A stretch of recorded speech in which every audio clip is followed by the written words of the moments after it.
Well, friends, like most weekends these days, there's all sorts of news getting stuffed under the rug. Yeah, we're sweeping all that stuff under the rug while nobody's paying attention. This weekend, one of the biggest news stories of this year, if not potentially this decade, is going to happen. Prime Minister Modi is going to be headed to China for the Shanghai Cooperation Organization meeting and will meet on the sidelines with President Xi of China. This is huge, friends. We've been counting on the fact that China and India don't get along in order to try to hope that India would choose to play ball with NATO, the United States, and our European allies.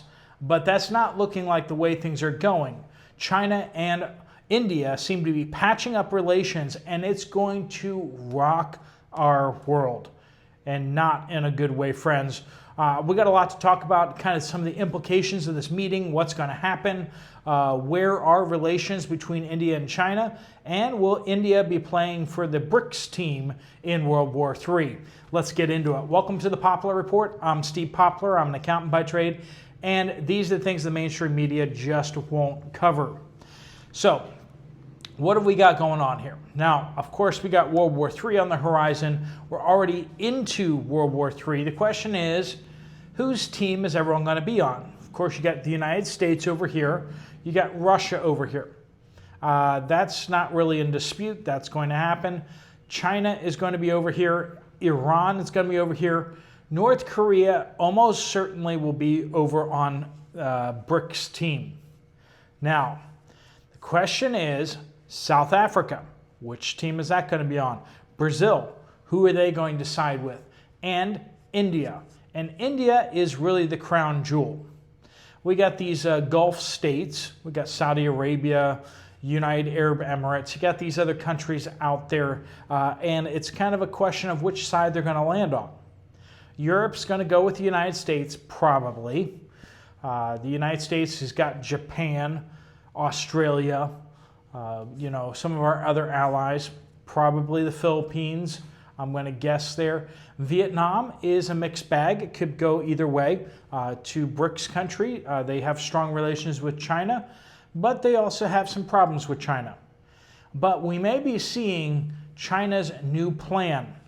If they can soften their stance, if they can soften their attempt to gobble up territory and make friends with a few neighbors, at the cost of a little uninhabitable land, if they can get Vietnam to join with China, if they can get peace with India.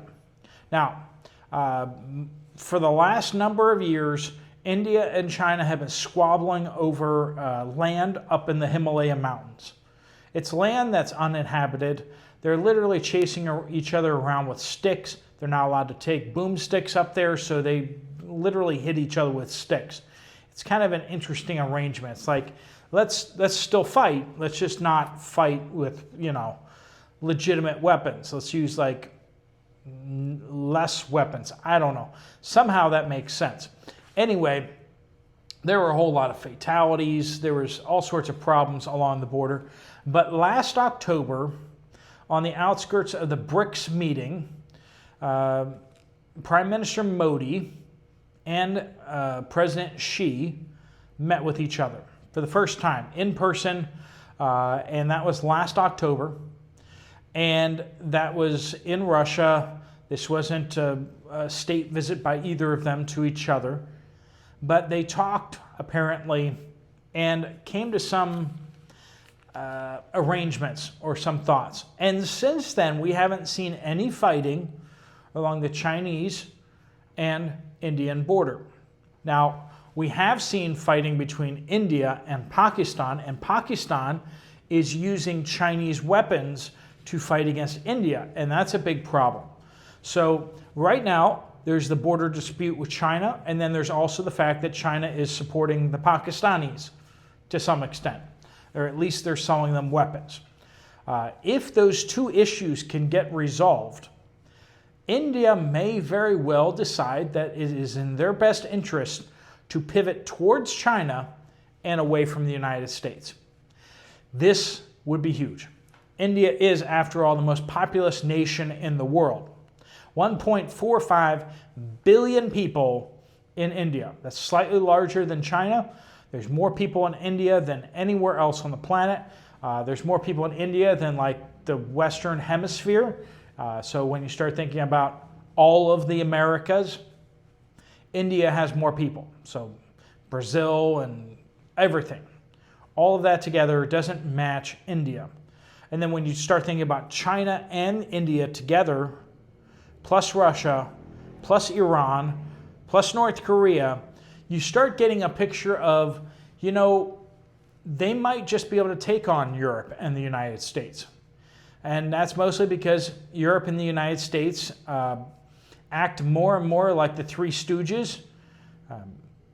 I know there's two of them, yet we somehow act like the Three Stooges a lot. We can't seem to get anything right. We can't figure out how to do basic things. We managed to lose to Vietnam. We managed to lose to Iraq. We lost to Afghanistan. How many more countries are we going to lose to? I think we sort of lost to Syria, which is another interesting one. Our military keeps getting defeated. And it's not that in each individual engagement we get defeated, it's that the strategic vigilance, the wherewithal to go through conflict, the understanding of how to win, and choosing to do that. The United States has lost that ability by and large for the last several generations. We can't win wars. We can get into wars and we can manage to stay in those wars for a very long time, but we can't manage to figure out how to win those wars. And that is not a good thing. It shows that we have the strength not to lose, but it also shows that we have the lack of the ability to understand what's actually happening. Whereas smaller, more mobile forces can understand the game. We're going to fight the Americans until they leave. Okay, well that's legitimate. We don't like it, but it's at least a strategy. The United States is like, we're going to fight them until we leave. That means we lose, right? So how do you win that one? How do you eradicate your opponent?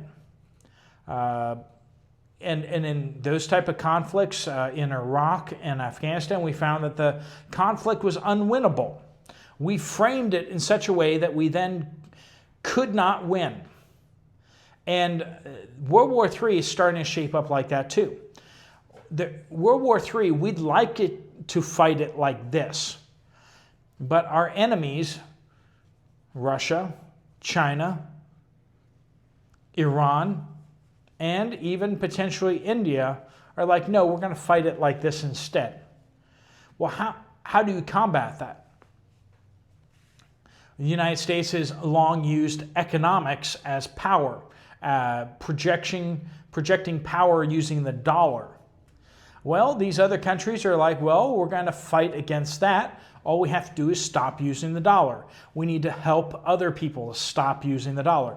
If we can get everyone to stop using the dollar and use a cheaper, more effective alternatives,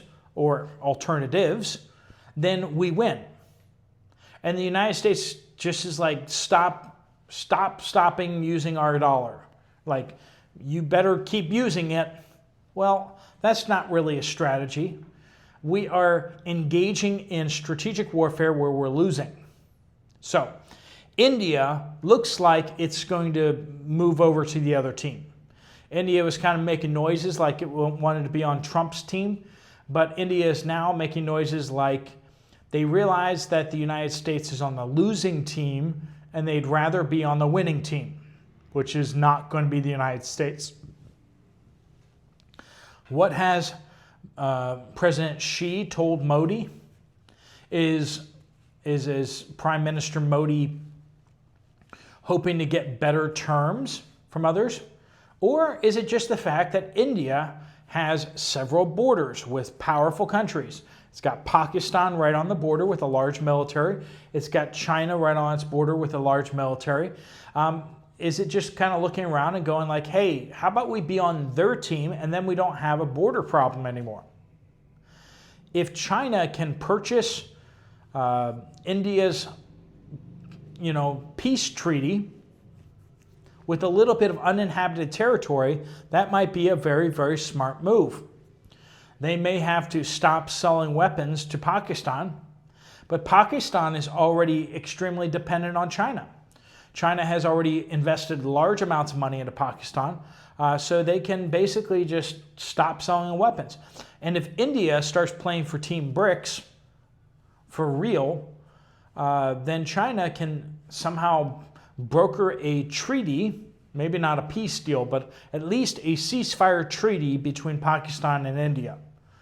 If China can at least make sure that Pakistan doesn't harass India, and make sure that India isn't harassing Pakistan, then they can all get along. Now, that's at least the plan. Will that be able to happen? So we're going to find out Sunday. The Shanghai Cooperation Organization, which has a whole bunch of countries, and it's kind of a loosey-goosey group.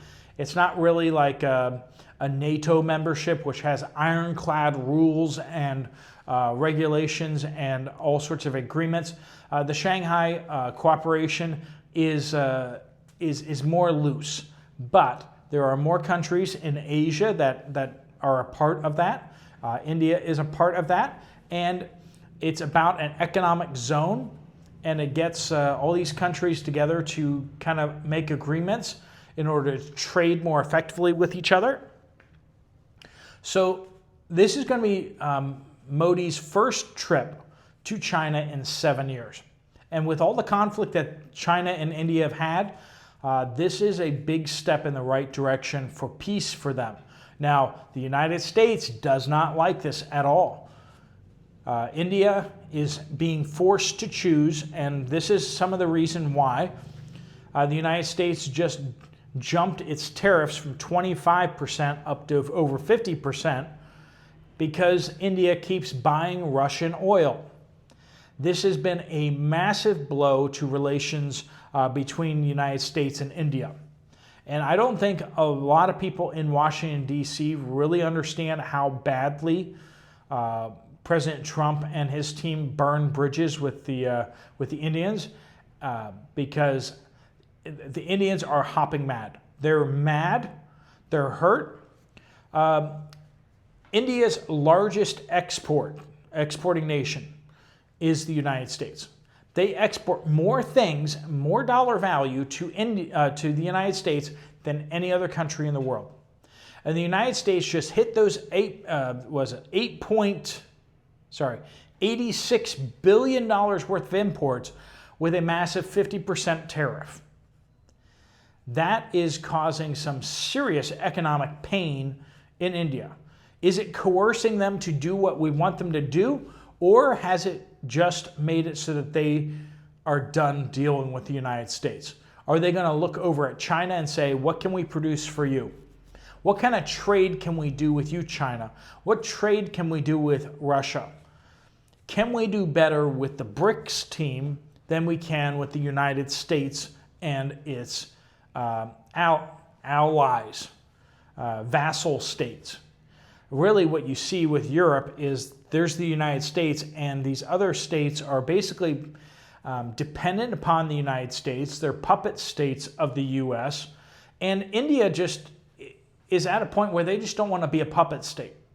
They're the largest by population country in the world, and they think that with the right investment, they can become an economic and military powerhouse. So that's their hope. And the United States is really determined to kind of keep India down. At least that's the viewpoint that we're seeing and hearing out of India right now. They think that China may help enable them to become what they want to become, which is powerful, economically prosperous, a center of the world, and a major diplomatic powerhouse. That's what they want, and they think that China could be a great partnership with them. China has some serious problems. One of those things that's coming up is that China's population is starting to decline. This is a big, big deal. This is a demographic time bomb that's about to go off. In China, they do not have enough people to staff all their factories and everything like that. Also, they're being punished by the United States' tariffs as well. China is being punished by U.S. tariffs. India is being punished by U.S. tariffs. And both countries are being dramatically impacted by those tariffs.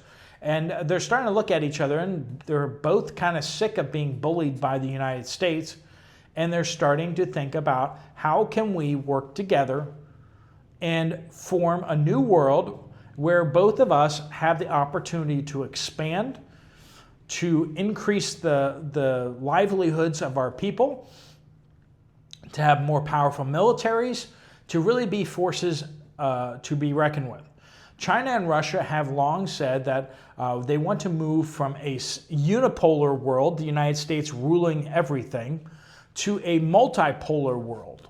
Now, they haven't said exactly what poles they're talking about, but generally speaking, we're thinking what they mean is the United States, China, and Russia. But China may be whispering in India's ear and saying what we need to have is India, China, Russia, and the United States, kind of ruling the world, or at least balancing out the world.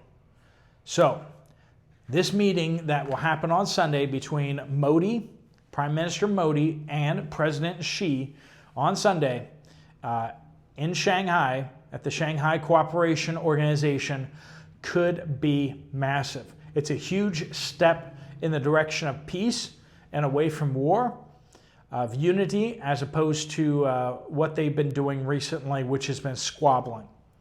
The United States is very unhappy with this. Europe is very unhappy with this. But India looks like it may be making its choice as to whether Brics or the United States. They seem to like Brics better. All right, friends, let me know what you guys think down in the comments down below. Do you think India will be fighting for Team Brics during World War II, World War III? Or do you think that India is just trying to play the field? Are they trying to play China, play the United States, and get the best concessions that they can? They have done that in the past. Maybe that's what they're doing again.